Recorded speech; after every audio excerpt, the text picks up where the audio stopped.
E aí galera, Dr. Luiz Meirelles aqui. Eu vim abordar um pouco do tema de nutrição, que é o tema que o pessoal está mais falando, tenho visto aí as publicações, né? Que é o jejum intermitente.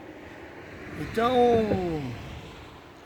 tem muita gente aí falando de jejum intermitente e abordando que estudo foi feito, que determinado estudo foi concluído e para fins específicos e que foi constatado isso, foi constatado aquilo. O problema é o seguinte, o problema é que tem que saber o grupo de estudo que fez esse tipo de publicação e se essas pessoas eram continuamente controladas num processo de 24 horas, né? O tempo de sono dessas pessoas, desses indivíduos que participaram desse estudo, né? Todas as taxas de regulações hormonais, todas as taxas o tipo de treinamento, o tipo de alimentação, para poder falar se o jejum intermitente é bom ou não é. Porque assim, é muito variável esse tema, é muito subjetivo, né? O que funciona bem para um atleta ou para um praticante de atividade física, não funciona bem para outro. Só que as pessoas sempre se espelharam nos seus grandes ídolos, né? E, por exemplo, o fulano ele fez o jejum intermitente e ele conseguiu ótimos resultados. Então, eu vou fazer daquele jeitinho que ele fez, porque ele foi bem monitorado, eu vou pegar a mesma equipe que ele foi assessorado, ou o plano que ele mesmo desenvolveu, eu também vou fazer daquele mesmo jeitinho, vou copiar tudo igualzinho, né, do que ele fez e vou ver se eu vou ter resultado. E muitas vezes, aquela pessoa que você está seguindo, que teve o resultado com o jejum intermitente, ela não fez só o jejum intermitente para ter resultado. Ela soube sair do jejum intermitente, ela teve outras estratégias de treinamento. E uma coisa mais interessante ainda, é que essas pessoas que estão no topo, eles nunca revelam o verdadeiro segredo, senão perde a graça. Então assim, tem muita coisa que estão falando por aí, e que o leigo vai e compra, porque tudo hoje em dia é propaganda, né? E eu vim para quê? Eu vim para fazer a verdade nua e crua. Qual que é o objetivo da verdade nua e crua?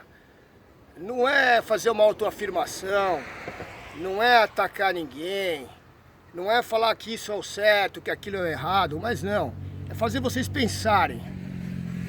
Pensarem o seguinte, primeiramente, não existe dois RGs iguais, né? Se você tiver um irmão gêmeo, e esse irmão gêmeo fizer um jejum intermitente da maneira que ele copiou do protocolo do fulano de tal, o pica das galáxias, você não vai ter o mesmo resultado talvez. Sabe por quê?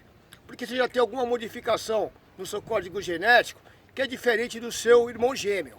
Então vamos lá, vamos falar um pouquinho de jejum intermitente. Primeiramente, quando você acorda, o seu metabolismo ele tende a acordar usando a gordura como combustível, né? Então, você acorda com fome ou sem fome? Bom, se você acorda faminto, geralmente você não está usando a gordura como combustível primário. Se você está com fome de manhã, é porque você está precisando de combustível.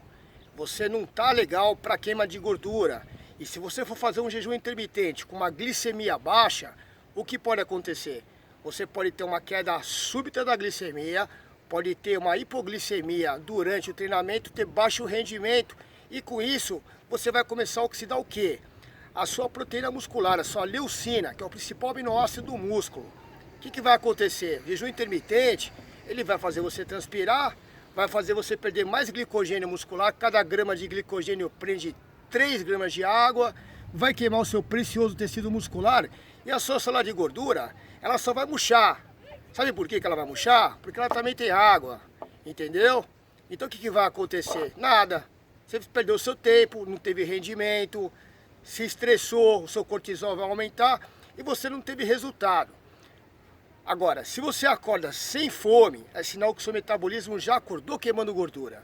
Se você der um start e fazer um jejum intermitente, um treino de manhã controlado, né? Num período curto de tempo, que ninguém foi feito para treinar em alta intensidade, em jejum intermitente, nenhum tipo de esporte, principalmente o anaeróbico, que o anaeróbico já falei em outro vídeo, você precisa de carboidrato. Você pode até treinar, fazer um treino de força, um treino anaeróbico, com uma taxa de carboidrato que normalmente é insulina, se a sua prioridade está sendo queima de gordura. Eu vejo que a maioria das pessoas que fazem jejum intermitente, elas buscam o quê? Queima de gordura, né? Pelo menos 80% está querendo queimar gordura, sempre estou querendo queimar gordura. Só que faz o jejum intermitente, queima a gordurinha, quando queima, e depois no fim de semana, enfia o pé na jaca. Isso já não é estilo de vida, isso está tudo errado. Entendeu? Do momento que você parte para uma iniciativa, para uma meta, que você tem um foco, você tem que seguir aquele seu foco, aquela sua meta, até conseguir o seu resultado. Não parar no meio do caminho. Essas variáveis, de fim de semana é dia de lixo, vou parar na quarta, só um furinho. Não, isso não vai dar resultado, isso daí vai atrapalhar, vai ser uma pedra no seu caminho.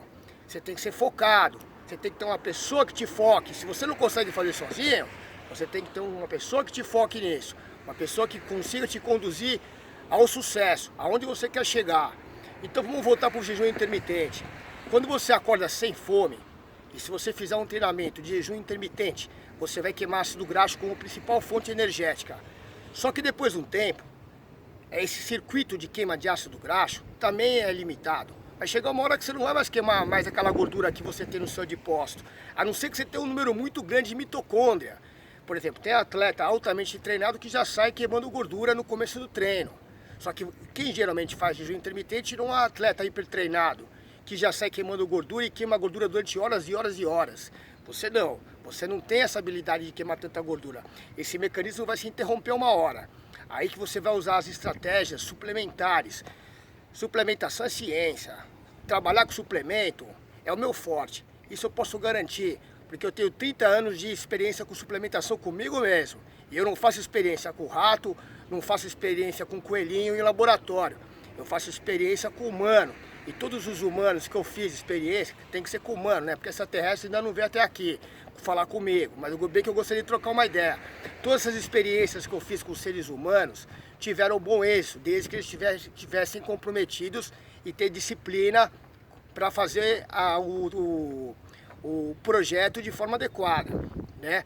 Então, quando você faz um jejum intermitente, você pode usar aminoácidos anticatabólicos, tá? Esses aminoácidos, você pode usar os BCAAs de uma boa qualidade, você pode usar a glutamina. A glutamina é o principal aminoácido doador de glicose. O BCAA é o principal aminoácido do músculo, 40% da massa muscular são BCAAs. Você pode usar algum tipo de carboidrato, você pode usar um gel de carboidrato. Um gel de carboidrato tem 20 gramas de carboidrato em média. Se for um bom carboidrato proveniente de uma maltodestrina, não vai aumentar o nível de insulina, não vai travar sua queima de gordura, é simples, pronto. Você não vai ter mais que ficar procurando um monte de coisinha por aí, por ali, por aqui, nesse Instagramzão. Aqui a verdade é nua e crua. Aqui, quando eu falei que eu ia entrar aqui na mídia, eu falei que ia falar tudo, e eu falo tudo. Eu quero ensinar vocês, eu gosto de ensinar vocês. Só que assim, eu não sou professor de ninguém. Então quando alguém quiser fazer uma pergunta pra mim, entendeu? Que seja pelo menos o mínimo educado, por favor. Agora ficar me confrontando, você tem alguma coisa aí de literatura? Falei, eu não sou Google, eu não sou Barça, eu não sou enciclopédia. O que eu já li, eu já estudei, eu confio nas fontes que eu leio, que eu estudo. Já apliquei isso em várias pessoas, já testei em mim. Agora, eu não vou ficar, eu não sou professor. E outras, se você quer me contratar para ser seu professor, para te ensinar, aí nós vamos ter que ver o business por trás desse vídeo aí, tá? Então, essas pessoas que ficam aí com chateações, mas cadê a prova da literatura? Primeiro, atleta é tudo empírico, cada um é cada um, tá? E esses laboratórios de performance humana que eu falei para vocês, tá? Não dá para controlar o cara, um cidadão, um indivíduo, 24 horas por dia. Então são várias variáveis, número de mitocôndria, tá? Termogênese, atividade tiroidiana. Então o jejum intermitente funciona? Depende para quem, tá? Pode funcionar para uns, pode não funcionar para outros. E para mim não é nem de longe a melhor estratégia. Até porque, só para fechar, é uma estratégia preguiçosa. O nutricionista que passa um jejum intermitente, ele devia cobrar metade da consulta, porque ele já ganhou aí 12 horas, né? São 12 horas comendo e 12 horas não comendo. Então fica fácil. Agora, se você quer fazer um jejum intermitente e colocar esses suplementos que eu te falei, pode te ajudar bastante. Isso é só uma dica, porque eu já falei que tem um monte de chupinha aí, mas quem quiser saber a verdade nua e crua, me manda um direct, eu vou responder com o maior prazer, porque esse é meu estilo de vida. Tamo junto.